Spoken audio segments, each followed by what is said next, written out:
Những hình ảnh này như một cuộc đua 51 km giữa các đơn vị thi công, các bộ ngành địa phương, nhà đầu tư đang kề vai sát cánh đẩy nhanh tiến độ thực hiện dự án xây dựng cao tốc Trung Lương Mỹ Thuận về đích.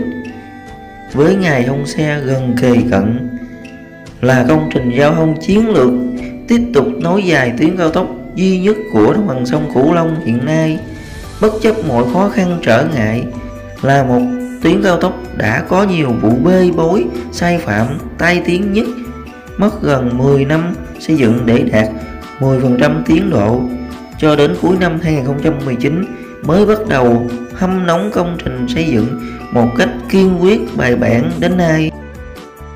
Tuyến cao tốc Trung Lương Mỹ Thuận nằm toàn bộ trên địa bàn tỉnh Tiền Giang, với điểm đầu ở tại nút giao Phan Cửu Nghĩa và điểm cuối ở tại nút giao An Thái Trung, với tổng chiều dài trên toàn tuyến trên 51,1 km. Ở giai đoạn 1, tuyến cao tốc này có chiều rộng mặt đường 17 m, với tổng mức đầu tư là 12.668 tỷ đồng, trong đó ngân sách nhà nước là 2.186 tỷ đồng và BOT là 10.482 tỷ đồng. Trong đó vốn BOT 10.482 tỷ đồng gồm có vốn vay ngân hàng 6.686 tỷ đồng cùng với vốn chủ đầu tư là 3.796 tỷ đồng. Hôm nay mình xin được phép chia sẻ về tiến độ cao tốc Trung Lương Mỹ Thuận trong giai đoạn 1 khi sắp sửa đưa vào hoạt động và thông xe, cũng như câu chuyện về một dự án cao tốc đã trải qua 12 năm.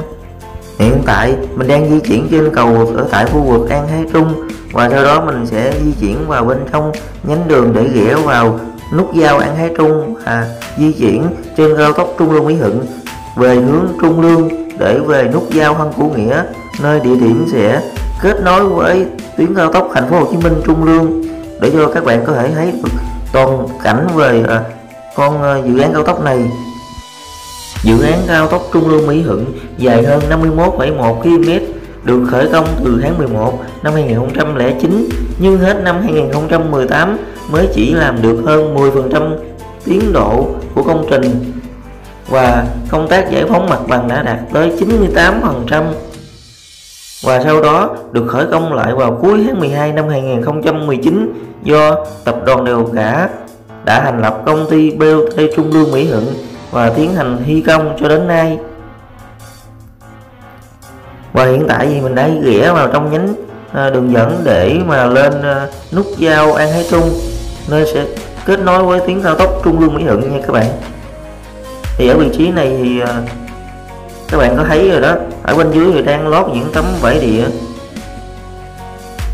để tiến hành cấp phối đá dăm, và ở bên trong khu vực tấm vải địa bên tay phải mình đó thì sau này sẽ làm nơi đặt trạm thu phí. Ở vị trí này thì các bạn cũng có thể thấy được tiến độ ở khu vực này, nơi mà các nhánh đường để mà ghé vào nút giao An Thái Trung và để trở ra nút giao An Thái Trung.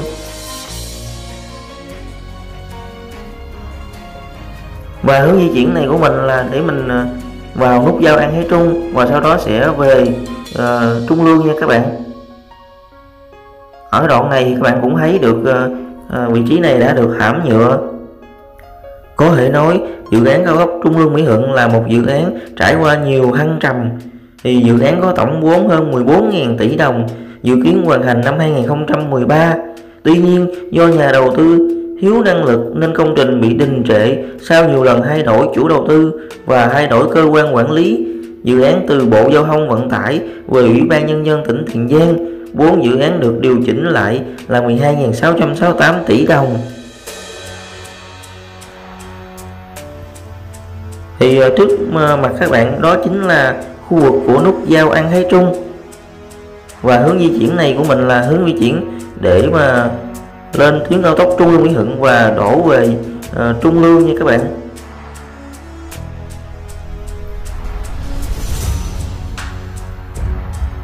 Đây thì ở vị trí này thì cũng đã được hãm nhựa nhiều khu vực và nhiều nơi, nhiều đoạn nè đó.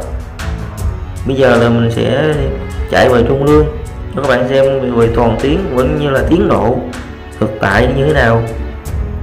Thì dự án cao tốc Trung Lương Mỹ Thuận này được khởi công từ tháng 11 năm 2009 cho đến hết năm 2018 thì chỉ mới hơn 10% tiến độ.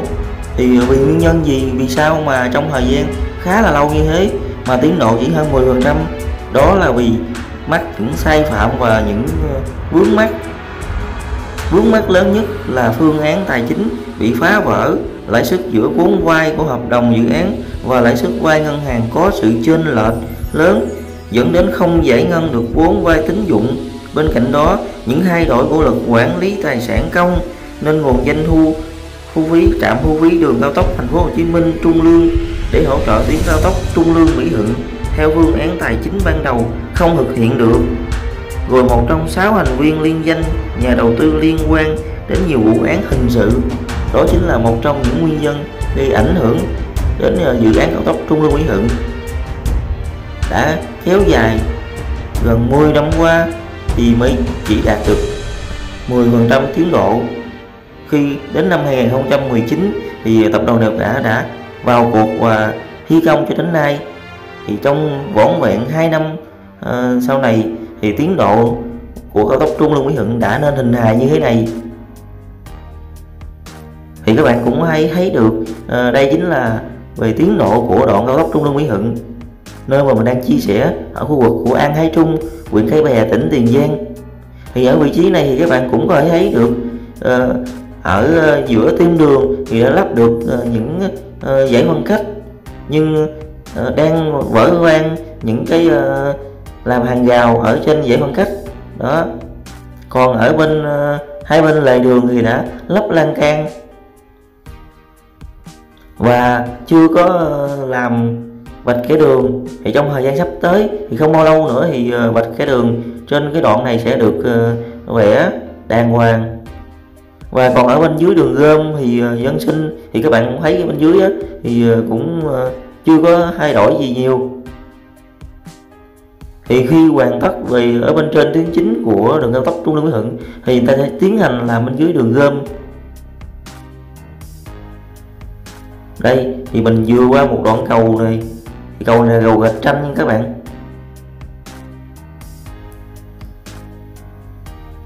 Đây chính là con cao tốc 17m trên chiều rộng mặt đường. Và ở bên tay phải các bạn cũng thấy được là những cái đống đất đó rồi người ta đang làm lên hai bên lề đường, gia cố thêm đất hai bên lề đường để đảm bảo cho sức chịu lực khi mà các phương tiện xe lớn có vận tải, có trọng tải lớn di chuyển trên cao tốc. Thì cái đoạn này thì các bạn cũng thấy được thì hình hài rất là rõ ràng rồi, chỉ còn chờ sơn vạch kẻ đường và một số công tác phụ. Và những buổi chiều thì những thanh thiếu niên thì lên cao tốc thì để selfie những bức ảnh đẹp nhất của mình. Đó thì bây giờ hướng mình đang di chuyển đây chính là hướng đổ về Trung Lương nha các bạn. Thì các bạn xem những hình ảnh này các bạn cũng thấy được cái tiến độ thực sự và cũng như là sự mong mỏi, mong chờ bao năm, mà có thể nói là đã 12 năm qua thì cái dự án này đã có một hình hài như thế này. Ở khu vực này thì chưa có làm hàng rào ở trên dải phân cách và cũng chưa có đóng những cái cầu để mà làm lan can. Các bạn có thể thấy được bên tay trái mình đó thì người ta đang tiến hành làm đường dân sinh nha các bạn, và đang lắp dở dang một số hàng rào ở bên dưới. Thì tiến độ hiện tại thì dự án cao tốc Trung Lương Mỹ Thuận đã đạt hơn 85% tiến độ trên toàn tuyến cao tốc và sẽ được hãm nhựa 10 km còn lại trong tháng 11 này để mà kịp phục vụ đi lại trong dịp Tết Nguyên Đán năm 2022 sắp tới. Thì những ngày này thì tại 4 gói thầu dự án cao tốc đi qua khu vực của Cai Lậy, thị xã Cai Lậy, huyện Cai Lậy và cũng như là huyện Cái Bè thì dài khoảng 10 km đó thì hàng trăm công nhân cũng như là hàng chục xe lưu máy trải hãm nhựa thì đang hoạt động nhộn nhịp. Và 39 cầu bắc qua sông trên toàn tuyến đã xong, phần lớn thì mặt đường đã được hãm nhựa. Tổng giám đốc công ty cổ phần BOT Trung Lương Mỹ Thuận là doanh nghiệp thực hiện dự án, là một nhánh của tập đoàn Đèo Cả nha các bạn, thì đã chia sẻ tình hình dịch bệnh diễn biến phức tạp gây nhiều khó khăn, nhưng đơn vị cố gắng đảm bảo tiến độ công việc đề ra. Tại công trường, gần 1.500 cán bộ, kỹ sư, công nhân đã được tiêm vaccine Covid-19 mũi 2 đạt 95% để đảm bảo an toàn. Thì thời gian qua, khi các nhà thầu gặp khó khăn do dịch bệnh, không đủ nguồn vốn tham gia dự án, công ty này đã phải tạm ứng 500 tỷ đồng để tiếp tục dự án để đẩy nhanh tiến độ. Thì để có thể xây dựng được một tuyến cao tốc ở khu vực miền Tây mình thì rất là khó khăn nha các bạn. Thì khó khăn là do đâu? Khó khăn là do vấn đề về vốn, rồi sau đó là khó khăn về vấn đề là do dự án phải đi qua vùng địa chất đặc biệt, đó là dễ lún, nên đơn vị phải mời các chuyên gia nghiên cứu để tiến hành xử lý kỹ thuật, đó cũng như là giải quyết những bài toán khó khăn về nguồn nguyên vật liệu khan hiếm và giá cả leo thang. Đó thì chính những điều đó nó sẽ làm cho tuyến cao tốc này để có được một hình hài như thế này thì trải qua rất là nhiều thời gian, và cũng như là những phải xử lý rất là nhiều vấn đề, không phải đơn giản như khi các bạn chỉ việc chạy lên đây và vô số đạp ga đâu nha các bạn. Thì trong thời gian trước để có được một con cao tốc như thế này thì người ta cũng phải nghiên cứu rất là nhiều và tìm mọi biện pháp để có thể mà khắc phục những cái khó khăn về cái chủ yếu là cái nền đất yếu. Thì hiện tại thì các bạn cũng thấy rồi đó, thì dự án đang trong giai đoạn thi công nước rút rồi. Để kịp hoàn thành tiến độ thì dự kiến đến ngày 30 tháng 11 sẽ tiến hành thông xe kỹ thuật trên toàn tuyến. Trong tháng 12 hoàn thiện tất cả các hạng mục còn lại để kịp phục vụ cho người dân lưu thông trong dịp Tết Nguyên đán 2022.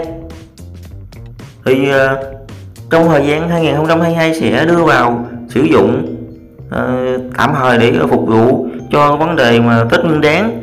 Nhưng mà theo mình nghĩ là sẽ còn nhiều cái khó khăn và vướng mắc khác gây ảnh hưởng cho cái tuyến cao tốc này để có thể đưa vào hoạt động chính thức luôn á. Thì còn bị ảnh hưởng bởi một vấn đề, đó chính là đến nay thì vấn đề thu phí trên tuyến cao tốc Trung Lương Thành phố Hồ Chí Minh thì vẫn chưa được chính phủ phê duyệt và chưa xác định được thời gian thu phí. Vì vậy khi cao tốc Trung Lương Mỹ Thuận hoàn thành vào cuối năm nay thì sẽ không thể đưa vào vận hành khai thác do chưa kết nối được với hệ thống thu phí tuyến cao tốc Thành phố Hồ Chí Minh Trung Lương để triển khai thu phí trên tuyến cao tốc Trung Lương Mỹ Thuận này. Đó chính là những cái vướng mắc trong thời gian sắp tới. Thì ở khu vực này các bạn cũng thấy rồi đó, gần một đoạn cầu thì ở phía bên dưới lề thì người ta đã lắp những cái bằng mà tấm nhựa lát tít này nè. Thì những cái tấm nhựa lát tít này nè, nó có tác dụng là để mà hạn chế cái tình trạng bị trượt cái lề nè đó, và cũng như là gia cố để giúp cho các phương tiện khi mà lưu thông ở trên cái tuyến này được đảm bảo hơn về cái gia tải cũng như là chịu tải. Thì những cái tấm nhựa màu xanh xanh các bạn thấy bên dưới lề đó, người ta sẽ lót ở bên dưới lề và sau đó sẽ đắp đất lên và tiến hành trồng cỏ ở bên trên để mà giữ cái phần lề bên mép đường á. Nó cũng giống như là một cái những cái phần có tác dụng như những cái phần mà ốp mái ta li như các bạn thường thấy người ta hay làm á. Thì tiến độ ở khu vực này các bạn cũng thấy rồi đó, thì ở trên cầu cũng đã ok, cũng đã hãm nhựa và cũng như là giải phân cách cũng đã lắp hoàn chỉnh và hàng rào. Thì chỉ còn cái công việc là sơn vạch kẻ đường nữa thôi. Thì cái tiến độ ở một số đoạn thì các bạn cũng thấy nhìn rất là mát mắt và cũng như là nên gõ nên cái hình hài nhưng mà trong đó thì vẫn còn 10 km chưa được hãm nhựa nha các bạn, và cũng như là còn vài trăm mét thì có một số đoạn, chỉ có một đoạn duy nhất là còn vài trăm mét là 280 mét đó là chưa được dỡ tải, do vấn đề là nó có cái độ lún hơn so với bình thường. Nhưng mà trong thời gian sắp tới người ta sẽ tiến hành dỡ tải và sau đó là đưa vào cấp phối đá dăm và tiến hành hãm nhựa trong thời gian sắp tới này nha các bạn. Và khoảng 10 km chưa được hãm nhựa, cũng như là 280 mét cái đoạn chưa được dỡ tải ở khu vực nào, và các bạn có thể mà xem video này tiếp tục để có thể biết được những cái khu vực đang trong thời gian sắp sửa hãm nhựa, cũng như là cái đoạn chưa được dỡ tải, thì mời các bạn xem tiếp video nhé. Và hãy nhớ ủng hộ cho video của mình và kênh của mình bằng một like trên video, và cũng như là một lượt chia sẻ trên video này. Và ai yêu thích thì hãy bấm đăng ký kênh và bật chuông để khi mình ra những video mới nhất thì các bạn có thể nhận được thông báo để có thể vào xem ngay lập tức để nắm rõ tình hình thực tế ra sao nha các bạn. Và mình cũng xin nhắc lại, hướng mình đang di chuyển này chính là hướng về Trung Lương nha các bạn. Và mình sẽ di chuyển đến nút giao Phan Cô Nghĩa, nơi mà tiếp nối với cái tuyến cao tốc Thành phố Hồ Chí Minh Trung Lương. Ở vị trí này các bạn cũng thấy người ta tập kết rất là nhiều những cái vật liệu để mà làm lan can, hàng rào. Thì chắc có lẽ nhiều bạn cũng đã biết, thì cái dự án cao tốc Trung Lương Mỹ Thuận này có tổng chiều dài toàn tuyến nằm trên địa phận tỉnh Tiền Giang, với điểm đầu ở tại nút giao Hân Cửu Nghĩa và điểm cuối ở tại nút giao An Thái Trung, nơi mà sẽ tiếp nối với quốc lộ 30 cũng như là đường dẫn lên cầu Mỹ Thuận 2 nha các bạn. Thì vùng dự án này trước đây thường bị ngập vào mùa lũ hàng năm, địa hình nhiều kênh rạch, đất đai đa phần là ruộng lúa và một ít vườn cây ăn trái thì mới được phát triển sau này. Thì những đặc điểm này đã có ảnh hưởng không nhỏ đến phương án và cũng như kỹ thuật thi công công trình, do điều kiện đi lại vận chuyển khó khăn, nhất là nền đất yếu. Cụ thể là trong tổng chiều dài hơn 51 km của tuyến cao tốc Trung Lương Mỹ Thuận này thì đã có đến 44 km đi qua nền đất yếu và 51 cây cầu các loại. Thì bình quân thì cứ khoảng 1 km đường thì có một cây cầu nha các bạn. Đây chính là những cái thách thức đầu tiên và lớn nhất của toàn dự án. Thì các bạn cũng có thể thấy được, để có được một cái đường cao tốc trong như cái hiện tại như các bạn đang thấy đó là chính là trải qua những khó khăn như thế. Vì vấn đề mà phải xử lý là đất yếu nên rất là phức tạp và khó khăn nha các bạn. Thì ở địa điểm này thì các bạn cũng thấy đây chính là một trong những cái đoạn trong 10 km đang trong quá trình đã hoàn thiện cái hạng mục cấp phối đá dăm, cũng như là một số nơi vẫn còn dang dở đó. Thì trong thời gian sắp tới cái đoạn này sẽ tiến hành hãm nhựa trong thời gian sắp tới nha các bạn. Thì cái dự án này đi qua khu vực của vùng đất yếu rất là nhiều, cho nên là thì các bạn biết rồi đó, người ta phải bắt buộc phải xử lý nền đất yếu. Thì trước khi mà trong cái hạng mục cấp phối đá dăm này người ta sẽ tiến hành xử lý nền đất yếu, và cái phần việc chính thì người ta sẽ là cắm bắt hắm, và sau đó thì sẽ tiến hành gia tải nha các bạn. Thì cái thời gian gia tải thì đâu đó là khoảng 7 hoặc là 8 tháng nha các bạn. Thì trong thời gian đó thì trên cái tuyến này người ta sẽ không làm gì hết, ta tiến hành triển khai làm xây dựng những cái đoạn cầu đó. Thì cái việc mà thi công xử lý nền đất yếu thì người ta sẽ tiến hành đổ cát vào bên trong cái nền đường, và sau đó thì người ta sẽ sử dụng bằng phương pháp là cắm bắt thấm. Người ta sẽ dùng những cái ống, những cái ống đó thì nó có chiều dài đâu đó là khoảng 10 m, 12 m, và có khi là có những đoạn phải dài 37 m. Sau đó người sẽ cắm bắt thấm vào xuống bên dưới cái nền cát đó, cắm theo chiều đứng, và có chiều cao là khoảng đâu đó 10 m, 12 m, và có khi là sâu đến 37 m. do tùy theo cái vị trí địa lý và tùy theo cái đoạn khu vực nha, mà người ta sẽ cắm sâu cắm cạn. Thì cái việc cắm những cái ống mất thấm đó thì nó sẽ có tác dụng là sẽ giúp cho hút những cái phần nước, những cái phần mà nước bên dưới của phần cát đó, và để trồi ngược trở lên bên trên và dẫn ra ngoài hai bên lề nha các bạn, để giúp cho cái nền cát ở bên dưới trên cái nền mặt đường á, nó sẽ dễ dặt và cũng như là chắc chắn cũng như là chịu tải trong thời gian sau này. Đó chính là cái công đoạn và cái phương pháp mà người ta sẽ gia tải và cũng như là cắm bất thấm ở trên nền đất yếu. Và ở cái đoạn này thì các bạn cũng thấy rồi đó, người ta đã lắp những cái lan can ở bên mé lề nè, và ở bên dưới phần lề thì người ta đang tiến hành thi công ở bên dưới cho nó đẹp. Ở đoạn này thì cũng đã được hãm nhựa ok nè. Thì trong thời gian sắp tới thì người ta sẽ làm hàng rào ở bên trên cái dãy phân cách. Thì trong cái thời gian trước á, ngoài cái việc khó khăn về vốn cũng như là vận chuyển á, thì các bạn cũng thấy rồi đó, để mà vận chuyển được những cái vật liệu và cũng như là để tập kết một lượng lớn cát đá cũng như là vào bên trong khu vực này để tiến hành gia tải á, thì cũng rất là khó khăn nha các bạn. Ở cái phần lề đường này nè, đoạn này người ta cũng lắp những cái phần nhựa màu đen á, đó chính là những phần nhựa lactic đó, sẽ có tác dụng giống như là những cái phần ốp mái tali đó. Đây nè, ở cái đoạn này gạch chân cầu này thì các anh em công nhân người ta đang tiến hành làm cái khe co giãn nha các bạn. Do người ta đang tiến hành làm khe co giãn, nó bắt buộc mình phải chạy ngược lại để mà sang bên cái làn đường bên kia để mà di chuyển tiếp về hướng Trung Lương, để cho các bạn thấy được cái tiến độ trên toàn tuyến.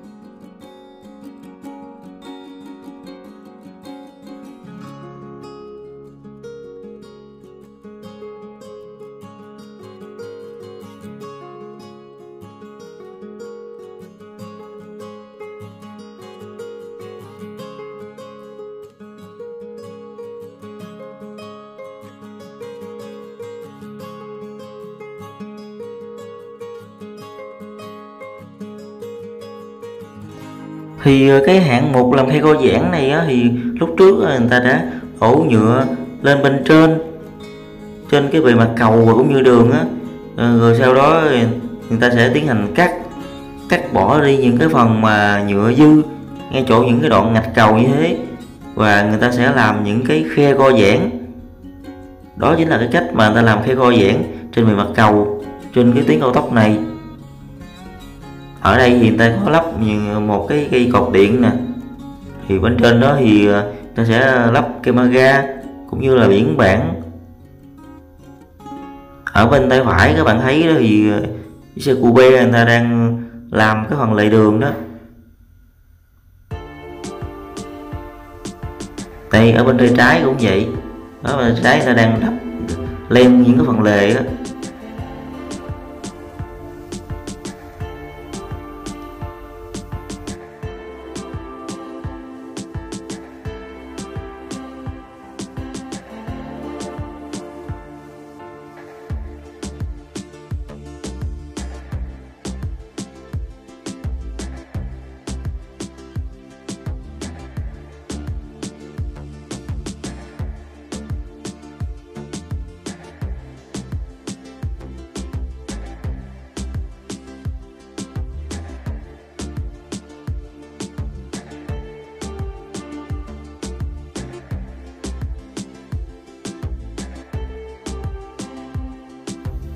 Có lẽ thì các bạn cũng thấy rồi đó, khi mà mình đã di chuyển được một đoạn khá là dài trên tuyến cao tốc Trung Lương Mỹ Thuận này, thì các bạn cũng thấy nhiều đoạn, nhiều nơi có nhiều tiến độ khác nhau, cũng như là nhiều khu vực thì cũng có nhiều anh chị em công nhân đang thi công theo từng hạng mục khác nhau.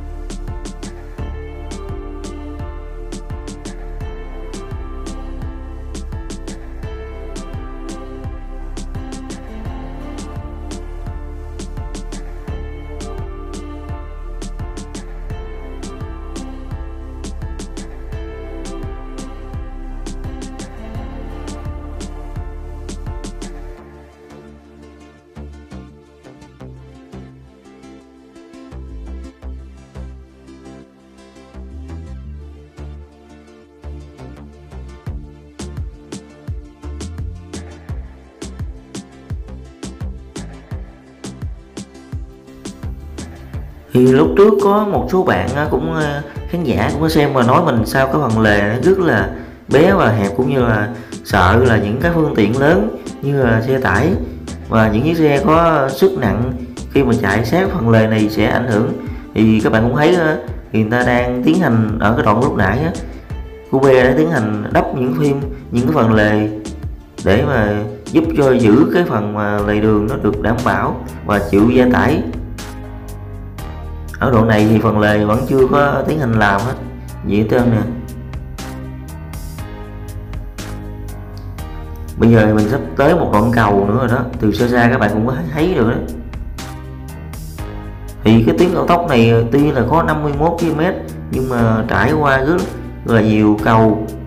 Người ta tính trung bình là cứ khoảng là 1 km là có thể có một cây cầu, mà chưa kể là những cái đoạn mà cống hộp nữa nha các bạn.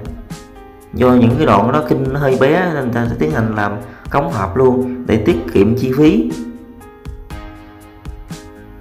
Ở bên tay trái các bạn cũng thấy đó là một chiếc xe đang vận chuyển nguyên vật liệu để mà thi công công trường nè. Bây giờ mình đang di chuyển trên một đoạn cầu đó nè. Thì các bạn biết rồi đó, việc mà thi công cái đoạn cầu cũng không phải đơn giản đâu nha các bạn.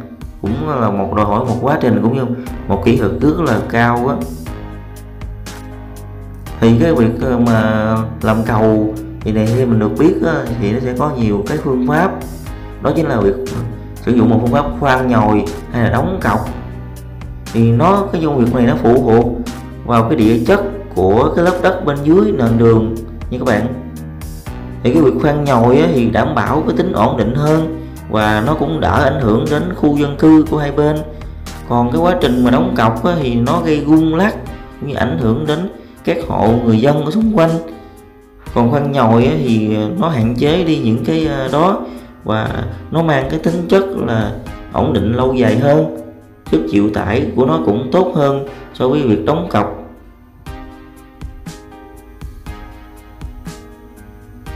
Ở cái đoạn này thì mình di chuyển mình thấy là chạy cũng khá là im nha các bạn. Nói chung là nhựa thì hãng bê tông nhựa thì mình thấy cũng trên cái tuyến này là cũng tùy theo đoạn. Có đoạn thì nó kiểu nó giống như là nó hơi, mình di chuyển qua mình cảm thấy giống như là nó có cảm giác như gần sóng. Còn có đoạn thì mình chạy qua mình cảm thấy rất là im. Nói chung là cái vấn đề cái nền đường á, do cái địa chất ở bên dưới đất yếu á, nó cũng ảnh hưởng rất là nhiều cho đến cái nền mặt đường này.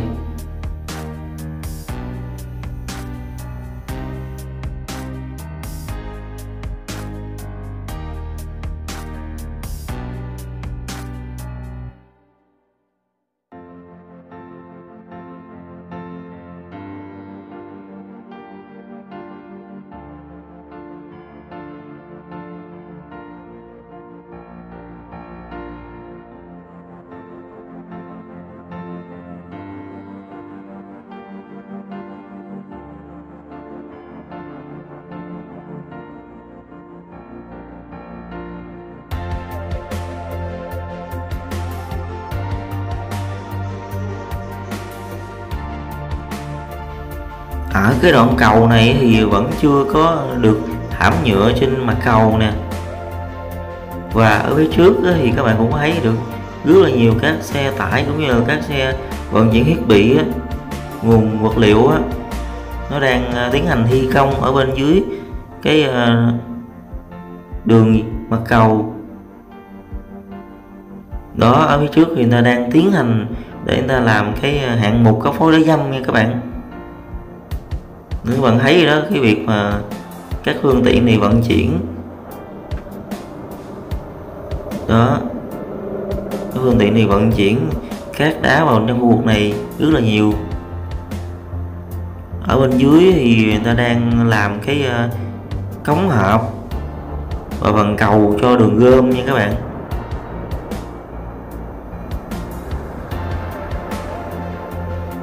Thì các bạn có thể cảm nhận được thấy những cái âm thanh tiếng từ các phương tiện, các thiết bị trên công trường nó gờn vang, thì càng làm cho cái không khí của trên cái tuyến cao tốc này càng nhộn nhịp. Khi mà đang trong cái địa bàn của tỉnh Tiền Giang thì đang trong cái tình trạng như là dịch cũng như là bùng phát, và cũng như là dịch nó cũng đã tạm lắng xuống nhưng mà nó vẫn chưa ổn định. Ở cái đoạn này thì các bạn thấy phần lề đường đó, UV đắp được phần lề đường rất là rộng luôn. Hy vọng là cái phần lề đường này nó sẽ đảm bảo cho quá trình mà sau này khi mà đưa vào hoạt động.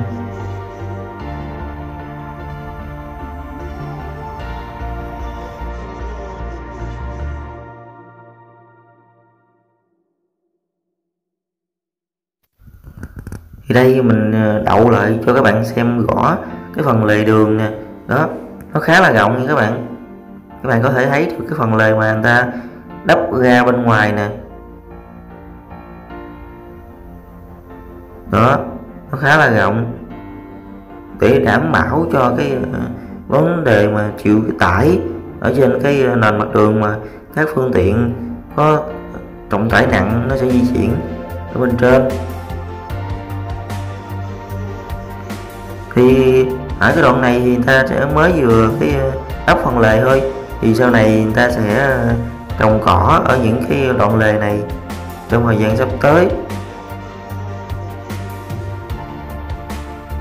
Cái đoạn đường này, cái khúc này nè, các bạn thấy cái màu nhựa của mặt đường rất là mới đúng không nào? Thì cũng phải là đã hãm nhựa cũng gần đây nè, cho nên là cái mặt đường rất là mới luôn.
Thì nhìn từ xa thì các bạn cũng có thể thấy được cái độ thông thuyền của cầu vượt này khá thấp đúng không nào? Và mình sẽ cho các bạn thấy rõ chứng kiến tận mắt đó. Đó, chiều cao là 4m3 so với mặt cầu nha các bạn. Thì 4m3 thì chắc có lẽ là cũng đã ổn khi mà để mà các phương tiện lớn di chuyển qua đúng không nào? Đó, ở đoạn cầu này cũng vậy, ta đang tiến hành làm cái khe co giãn đó. Thì rất là nhiều đoạn những cái đoạn mà vị trí mà người ta đã hãm nhựa trên mặt cầu và cũng như hãm nhựa trên mặt đường ở cái đoạn cầu đó, thì sau đó đã tiến hành là lắp khe co giãn nha các bạn. Rất là nhiều đoạn mà mình thấy trên công trường đang tiến hành lắp khe co giãn. Ở đoạn này thì có lác đác công nhân ở bên tay trái người ta đang làm những cái phần lề đường nè.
cái đoạn mà mình đang chạy trên mặt đường nè thì các bạn cũng có thể thấy được cái màu nhựa rất là mới đúng không nào.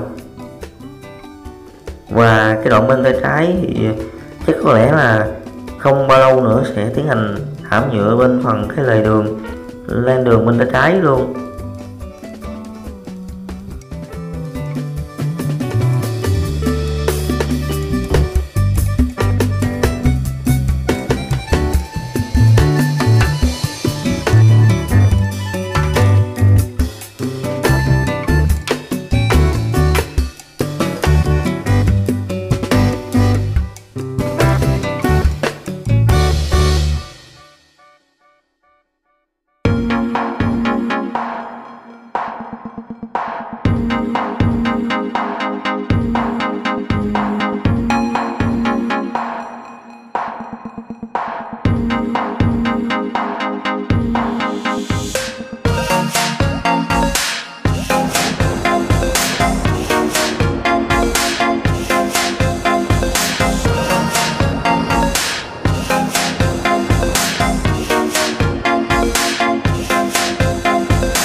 Ở cái đoạn này các bạn cũng thấy rồi đó, thì các xe lu có đang thi công đó. Thì đoạn này đang trong cái quá trình hạng mục cấp khối đá dăm nè. Thì đoạn này thì Dũng sẽ trong một thời gian tới sẽ tiến hành thảm nhựa. Đây chính là những cái địa điểm mà giống như những cái đoạn mà có tiến độ chậm.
Ở phía trước nơi vị trí mà cái cầu vượt đó chính là khu vực của nút giao Cái Bè nha các bạn, hay còn gọi là vòng xoay Mỹ Hội đó. Đó, ở bên trên đó chính là cái cầu vượt dành cho các phương tiện để mà đổ ra quốc lộ 1A đó, hoặc là vào bên trong tuyến cao tốc Trung Lương Mỹ Thuận này. Ở cái khu vực này thì các bạn cũng thấy được cái tiến độ thực tế về hiện tại.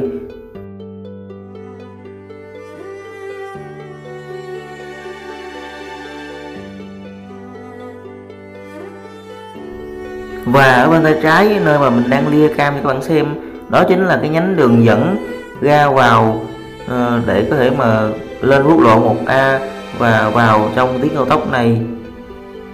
Đó, cái nhánh đường dẫn thì vẫn chưa có thay đổi nhiều, tiến độ vẫn còn rất là nhiều công việc phải thi công.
Ở cái đoạn này thì người ta cũng đang trong cái giai đoạn hạng mục cấp phối đá dăm này các bạn.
Ở cái đoạn này thì người ta đã tiến hành gửi một lớp bám dính để sắp sửa hãm nhựa cái đoạn này rồi nha các bạn.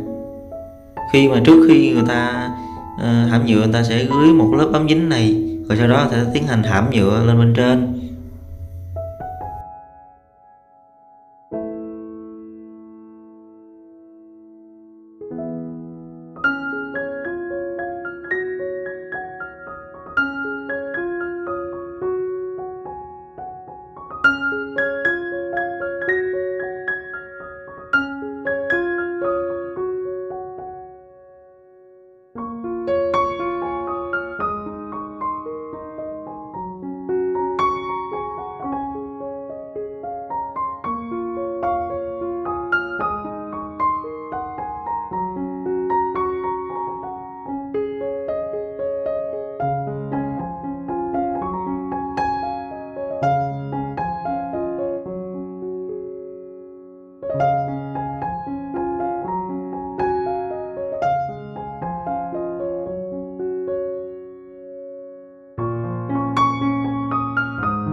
Và đây chính là đoạn vị trí 280m chưa được dỡ tải vì có dấu hiệu lún cao hơn so với bình thường.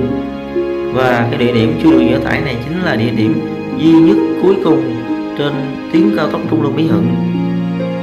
Thì cái đoạn này thì trong thời gian sắp tới người ta sẽ tiến hành dỡ tải. Và cái đoạn này là cái đoạn nơi mà sẽ của khu vực Tân Hội nè.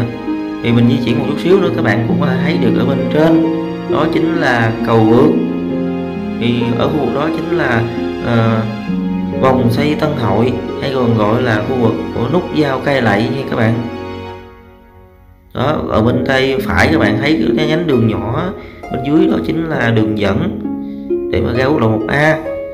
Còn ở bên trên cầu vượt là dành cho các phương tiện để mà quốc lộ 1A đổ vào bên trong cầu vượt này và đổ lên trên tuyến cao tốc Trung Lương Mỹ Thuận này. Đây chính là cái đoạn 280m duy nhất và cuối cùng chưa được dỡ tải nha các bạn. Và cũng như đoạn này chính là đoạn tiến độ chậm nhất vì nó có cái tình trạng cũng như là biểu hiện trong quá trình của người ta kiểm tra thấy có độ lún cao bất thường. Và cái đoạn ở bên dưới cầu vượt này ngay tại khu vực của nút giao Tân Hội thì đang trong quá trình cấp phối đá dăm nè.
Thì cái đoạn này nè, ở bên trong lề bên tay phải các bạn thấy á, có hình mũi tên, đó chính là khu vực và vị trí là nơi điểm dừng khẩn cấp nha các bạn.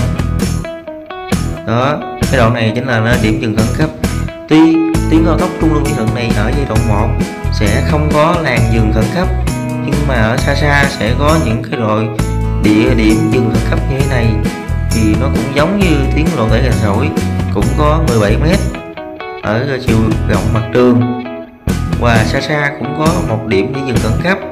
Nhưng khác với lộ tải Gành Sỏi ở chỗ là cao tốc Trung Lương Mỹ Thuận này là một con cao tốc thẳng hôi, và bên trên bề mặt đường sẽ được thảm bê tông nhựa hẳn hôi. Đó,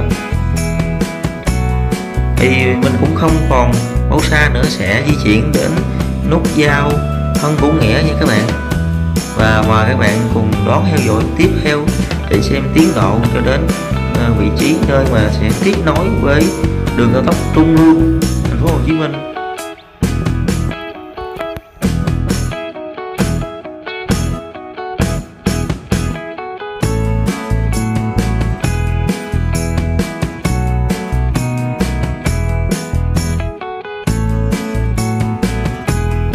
Ở bên tay trái thì các bạn cũng thấy được bà con cô bác công nhân đang xử lý và thi công cái hạng mục ở bên dưới cái lề đường.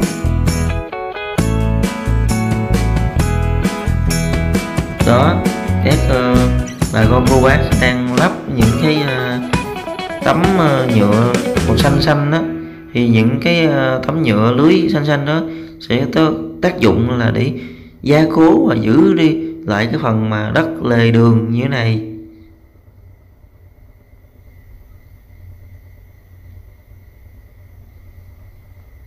Rồi thì bây giờ thì mời các bạn cùng đón theo dõi ở cái đoạn tiếp theo nhé.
Và hướng này chính là hướng mình đang đổ về nút giao Thân Cửu Nghĩa, nơi mà sẽ tiếp nối với điểm cao tốc Thành phố Hồ Chí Minh Trung Lương, và mình đang di chuyển lên bên trên cầu Kinh Năng nha các bạn.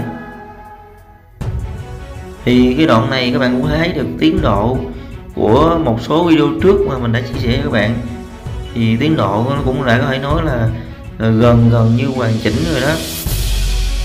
Thì hiện tại người ta đang thi công lắp phần khe co giãn ở trên bề mặt cầu đó. Ở phía trước thì các bạn cũng có thể thấy được các anh em đang thi công cái phần khe co giãn đó.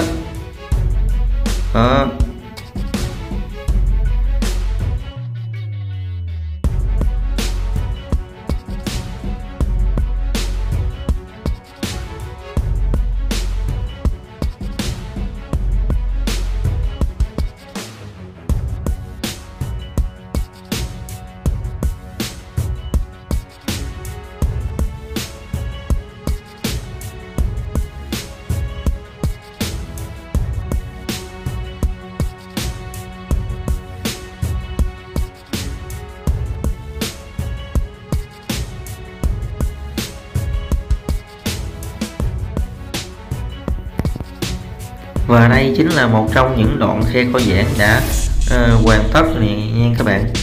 Đó.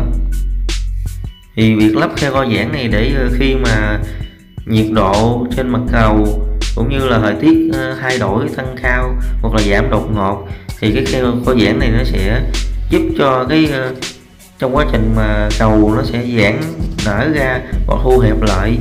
Ở trên cái lớp khe co giãn này nó sẽ giúp đảm bảo cầu nó sẽ không bị ảnh hưởng và hư hại. Thì mình gần sắp tới khu vực của nút giao Thân Cửu Nghĩa nha các bạn, chính là điểm đầu của tuyến cao tốc Trung Lương Mỹ Thuận. Và các bạn có thể thấy được hướng mũi tên và các nhánh đường để biểu thị cho các bạn các phương hướng để mà rẽ. Thì các bạn rẽ bên cái nhánh bên đường tay phải để các bạn đổ ra ngoài trạm thu phí Thân Cửu Nghĩa cũ và phòng xây Thân Cửu Nghĩa nha các bạn. Còn mình di chuyển theo hướng thẳng này là để mình đổ lên nơi mà sẽ tiếp nối với tuyến cao tốc Thành phố Hồ Chí Minh Trung Lương để mình lên Sài Gòn, lên Thành phố Hồ Chí Minh nha các bạn. Phía trước xa xa thì các bạn có thể thấy được cầu C1 ở tại nút giao Thân Cửu Nghĩa.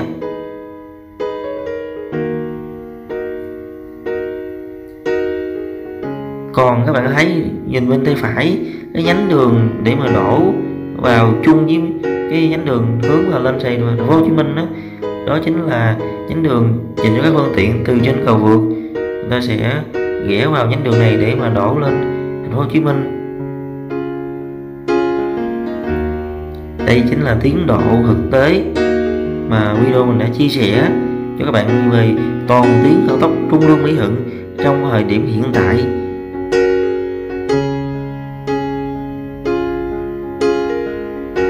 Đó, thì có hướng mũi tên rất là rõ ràng luôn nha các bạn. Thì mình cứ việc di chuyển theo hướng mũi tên, và hướng mình đang di chuyển này chính là hướng đổ lên Thành phố Hồ Chí Minh.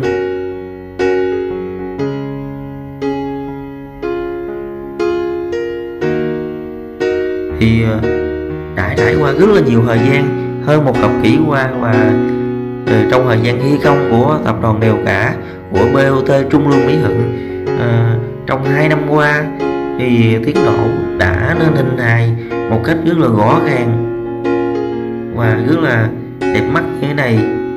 Thì sẽ không còn bao lâu nữa thì các bạn sẽ được cảm nhận trên tuyến cao tốc Trung Lương Mỹ Thuận này vào cái dịp Tết Nguyên đán 2022 nhé.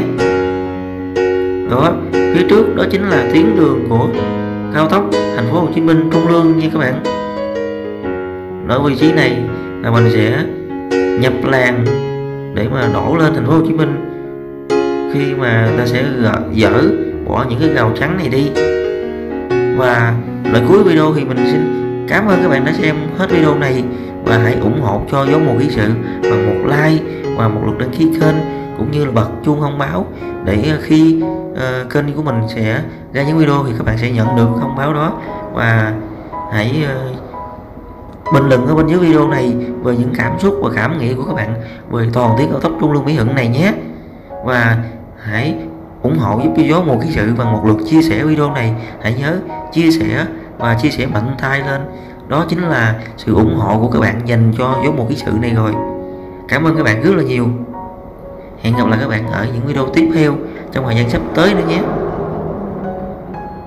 Mình hứa sẽ chia sẻ những video chân thật nhất và cũng như là thực tế nhất cho các bạn. Hẹn gặp lại các bạn. Bye.